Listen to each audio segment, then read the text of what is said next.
Namaste. Today we discuss about aim and objectives of yoga. So what is the main aim of yoga? So everyone think like yoga means it's like a stretching of body, doing different asanas. It's like a competition, right? But it is the part of yoga. It is not a main part. So what is the main aim? The main aim is self-realization and reach moksha.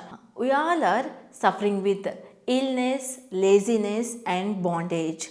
So what are the main root cause of suffering?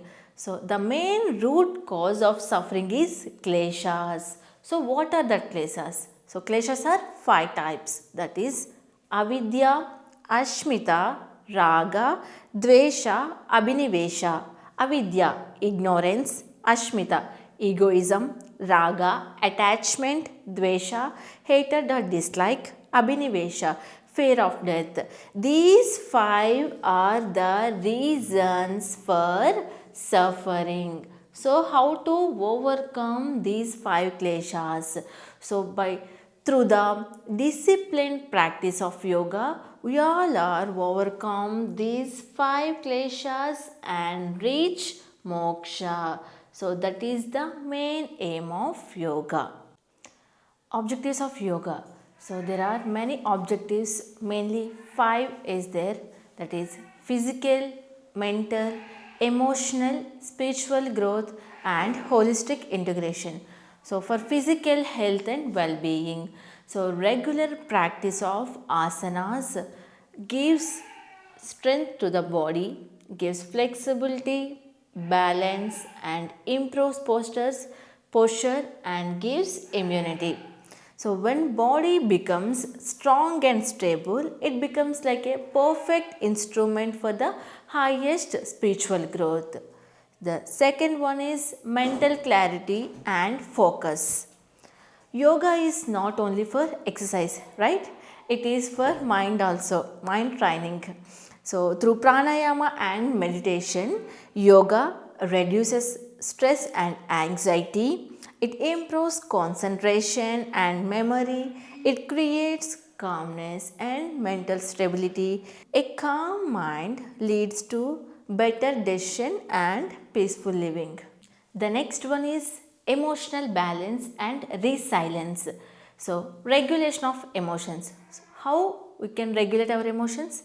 Like practices like Brahmari Pranayama. So, it activates parasympathetic nervous system in our body and reduces the emotional volatility.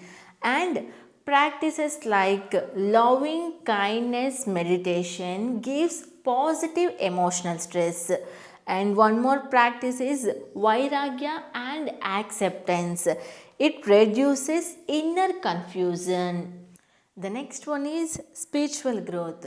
So the practices like meditation and self-discipline, yoga helps us to realize our true self and dissolves ego and experience unity with universal consciousness. The next one is holistic integration. So yoga works on whole personality, that is body, mind and spirit. It happens through Ashtanga yoga, Yama and Niyama. These two gives personal, ethical and social disciplines for moral integrity. And asana, it gives physical strength to the body, improves physical posture, physical alignment and gives immunity to the body. And pranayama, by the practicing of pranayama, it gives vital balance. And pratyahara helps sensory withdrawal or control over the senses.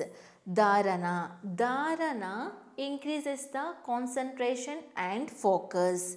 Dhyana leads to stay in meditation. And samadhi, it leads to absorption into pure awareness. So by the practicing of this dhyana and dharana, we all are mastery over the mind. So these all practices are objectives of yoga. Thank you.